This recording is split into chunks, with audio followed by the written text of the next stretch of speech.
Students welcome to CBKYS।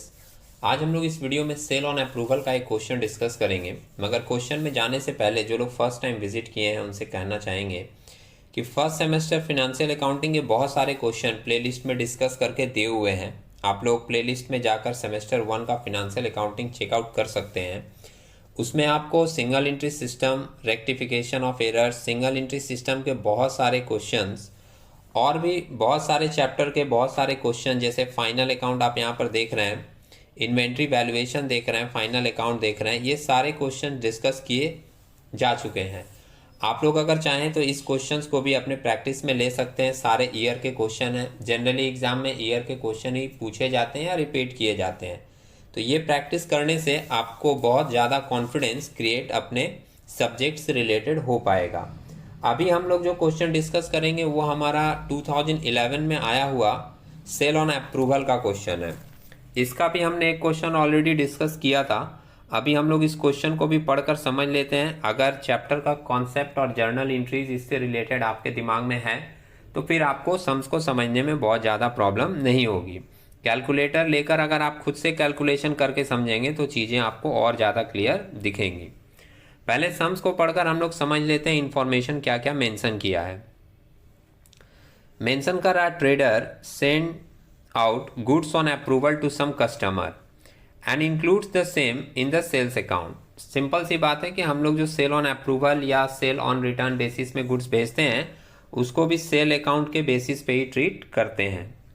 On 31 December 2014, मतलब direct year ending का date दे दिया। On 31 December 2014 sundry debtors balance ₹2 lakh, 2 lakh का sundry debtors का balance है। सबसे पहले एक बात बताना चाहेंगे, बहुत सारे स्टूडेंट को इसमें कन्फ्यूजन हो जाता है कि जो भी बैलेंस दी होती है डेटर्स की, क्रेडिटर्स की, कहीं पर भी, तो वो जब अकाउंट बनाया जाता है तो वो बैलेंस वहाँ पर दिखाया जाता है। इस बैलेंस को लेकर हम लोग अप्रूवल वाले में कोई भी जर्नल एंट्री पास नहीं करते। तो ये जो 2 लाख का बैलेंस दिया है इससे रिलेटेड आपको कोई भी एंट्रीज पास करनी नहीं है, ये आप अपने माइंड में क्लियर रखेंगे। आगे बोल रहा है includes ₹14,000 regarding goods sent on approval against which no intimation was received as on 31 December 2014।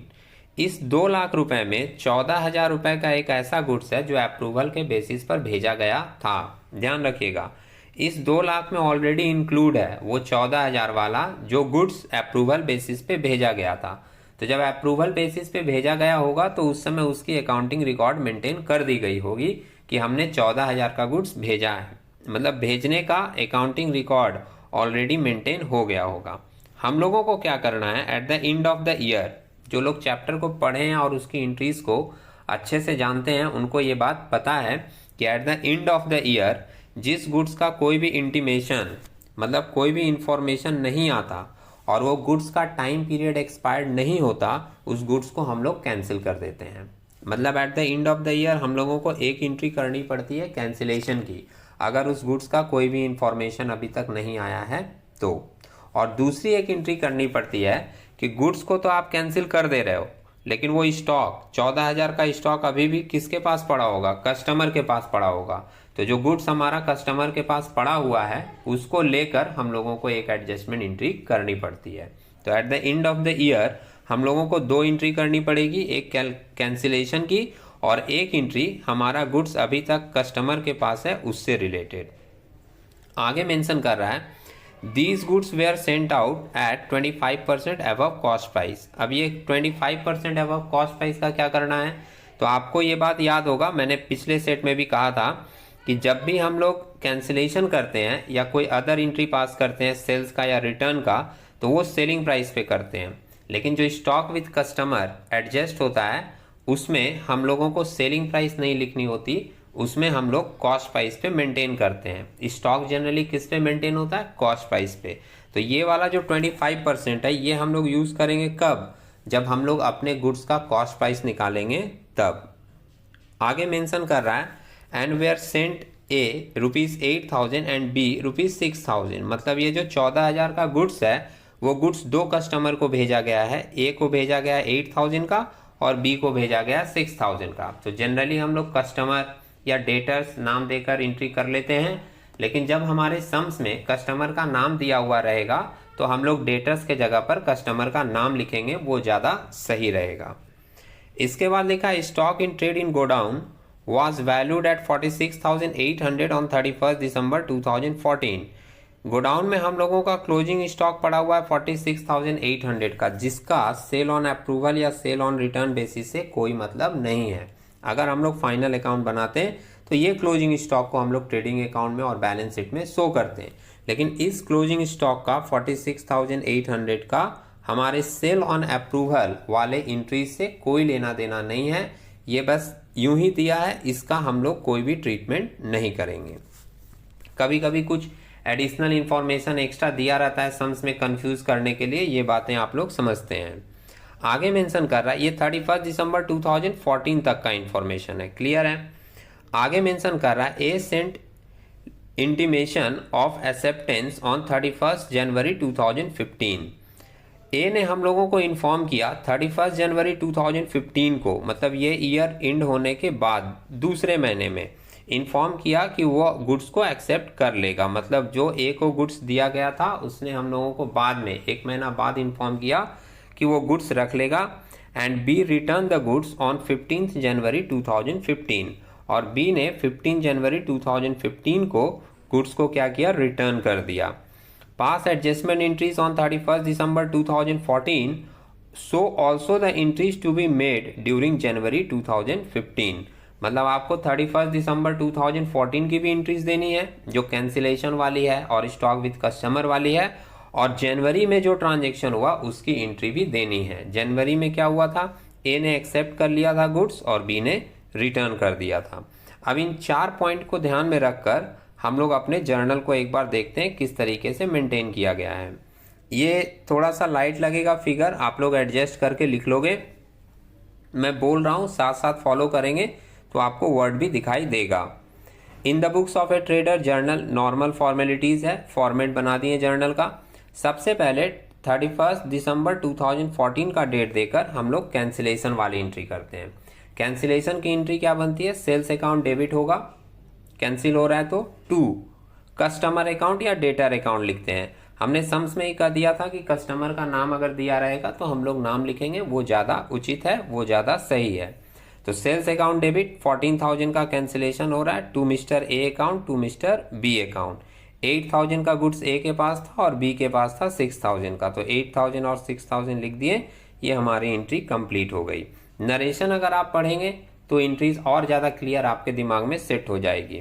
Being cancellation made for the goods for which no intimation received and the date of which is not expired, जिसका कोई information नहीं मिला है और इसका date भी अभी तक एक्सपायर्ड नहीं हुआ, उसको हम लोग at the end of the year क्या करते हैं, कैंसिल कर देते हैं। लेकिन अभी हमने कहा सम्स पढ़ते समय कि गुड्स को आप भले ही कैंसिल कर दो, लेकिन वो स्टॉक किसके पास पड़ा हुआ है, कस्टमर के पास पड़ा हुआ है। तो एक एंट्री आपको और करनी पड़ती है, क्या बोलकर, स्टॉक विद कस्टमर बोलकर। तो स्टॉक विद कस्टमर में भी हम लोग दोनों का नाम लिखेंगे, stock with A account debit, stock with B account debit to trading account. Trading account में हम लोग ये स्टॉक को एडजस्ट कर देते हैं।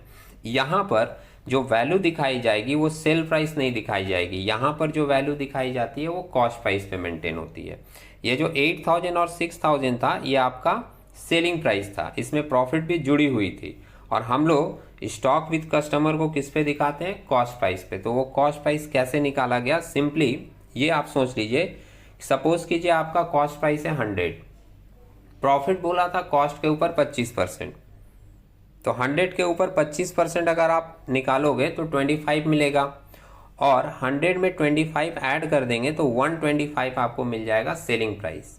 अब अगर हम लोग यूनिटरी मेथड फॉलो करें तो सिंपली हम लोग निकाल सकते हैं कि ये 8,000 जो सेलिंग प्राइस है वो कितने को रिप्रेजेंट कर रहा है, 125 को। तो 8,000 को 125 से डिवाइड करें, और हम लोगों को चाहिए कॉस्ट का फिगर, कॉस्ट हमने कितना माना है 100, तो इंटू कर देंगे 100 से, तो हम लोगों को कॉस्ट का फिगर मिल जाएगा जो कि हम लोगों का निकल के आया है 6,400। आप भी अपने कैलकुलेटर में इसको चेकआउट कर सकते हैं।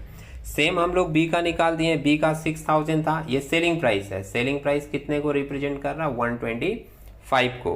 तो 6,000 डिवाइडेड बाई 125 किए, और हम लोगों को कॉस्ट का फिगर चाहिए था, इसलिए हमने मल्टीप्लाई किया किससे, 100 से, तो हम लोगों को कॉस्ट का फिगर मिल गया 4,000 800। अब ये भी आप लोग कैलकुलेशन करके खुद से चेकआउट कर लें। 6400 और 4800 इन दोनों को ऐड करके हम लोग ट्रेडिंग अकाउंट में लिख दें कितना, 11200। तो ये तो 31 दिसंबर 2014 की 2 एंट्री हो गई। अब जनवरी में क्या हुआ, ए ने एक्सेप्ट कर लिया गुड्स। तो जनवरी 31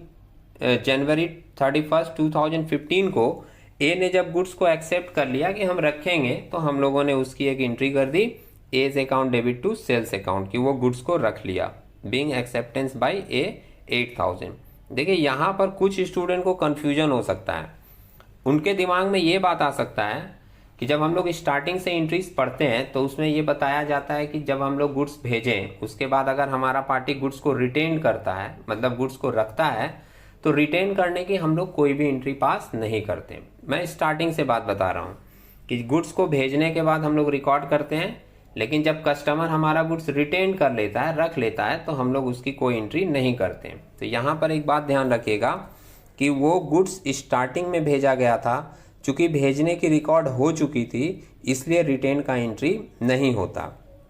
लेकिन यहाँ पर क्या हुआ है, आप देखो कि सबसे पहले आपने 31 दिसंबर को उसको कैंसिल मार दिया है, मतलब कैंसिलेशन हो चुकी है। तो जब आपने गुड्स को भेजकर कैंसिल कर दिया था, अब वापस से ए बोल रहा है हम रखेंगे, तो आपको उसको रखने की एंट्री यहाँ पर दिखानी पड़ेगी। ठीक है, ये बात ध्यान रखिएगा। स्टार्टिंग में अगर रिटेन किया है तो नहीं एंट्री देनी पड़ेगी, लेकिन कैंसिलेशन के बाद अगर वो इन्फॉर्म किया है कि नहीं हम रखेंगे, तो आपको उसके रखने का, गुड्स रखने का एंट्री आपको दिखाना पड़ेगा। तो as account debit to sales account बोलकर हम लोग 8000 दिखा दिए, गुड्स को रख लिया। और बी ने गुड्स को रिटर्न कर दिया था, तो रिटर्न वो किया था 15 जनवरी को, 15 जनवरी का डेट देकर रिटर्न का एंट्री कर दिए, sales return account debit to B's account. Sales return account debit to debtors लिखते हैं, बी का नाम दिया हुआ है, तो sales return account debit to B's बोलकर सेल्स रिटर्न की एंट्री पास कर दिए, कितना, 6000 और 6000। ठीक है। हाँ, एक चीज यहाँ पर आप लोग लिखने के समय करेक्शन कर लीजिएगा थोड़ा सा। जब ट्रांजैक्शन होता है तो वो डेट वाइज देना चाहिए, वो ज़्यादा सही है। तो 2015 में जनवरी 15 वाला एंट्री आप पहले कर देना और जनवरी 31 वाला एंट्री आप बाद में कर देना। मतलब इस 4 एंट्री में फर्स्ट तो ये रहेगा, सेकंड ये रहेगा दिसंबर वाला, थर्ड आपका हो जाएगा ये वाला एंट्री, और फोर्थ नंबर में हो जाएगा ये वाला एंट्री जनवरी 31 वाला। ठीक है, तो उम्मीद है आप लोगों को ये कैलकुलेशन समझ में आई होगी। हम लोग इसी तरीके के कुछ नए इंफॉर्मेटिव क्वेश्चन के साथ एक नए वीडियो में मिलेंगे। तब तक के लिए टेक केयर।